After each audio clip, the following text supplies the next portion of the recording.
All right, well, we begin tonight with a look at those wind gusts again around the state, and it has been very windy over the last couple of days, last few days, and we're going to continue with those winds mainly during the daytime hours. The nighttime, the winds are kind of calming down, and we're seeing that tonight as well. Let's go ahead and take a look outside right now on our Family Leisure Tower cam and seeing the lights of Oklahoma City lit up. There's downtown right there, and right now it's 58 degrees, but that northwest wind at 12 miles per hour, that still puts a little bit of wind chill on it.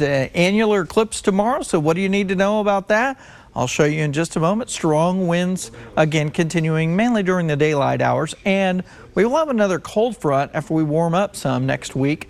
It'll mainly be coming in the middle of the week. So let's take a look at our annular solar eclipse. Here are the details. So it begins at 10:21 tomorrow morning. It peaks at 11:49 a.m. and at that point we'll have 78% of the sun covered up by the moon. So it'll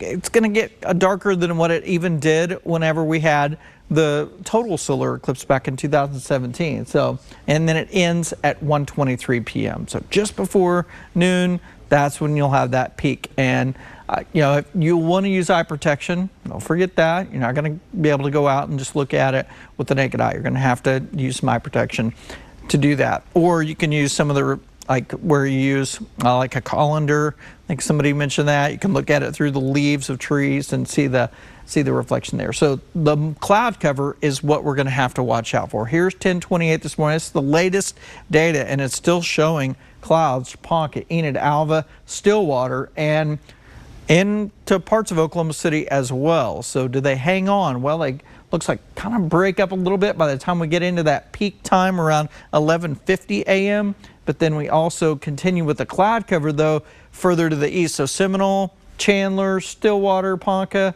I'll tell you, you may have to take a little drive out to the west to be able to get into an area where you have a clear enough view around the sky. I would just definitely get up early, kind of check and see where the cloud cover's at in the morning, and see if you need to do that if you're really interested in seeing this eclipse. So grass pollen is medium.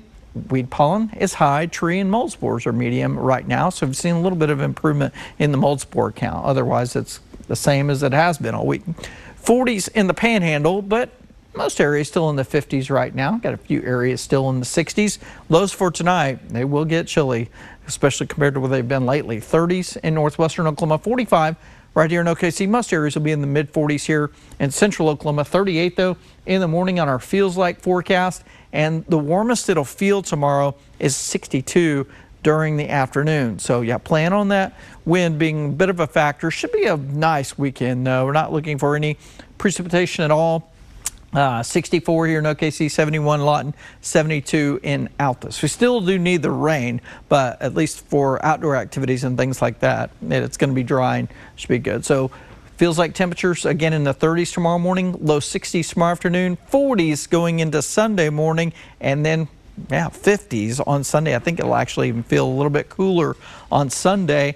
Winds come down a little bit more on Monday, and then we'll have a slight chance of rain by the middle of the week. And you're up to date with the latest First Alert forecast. Michael, thank you.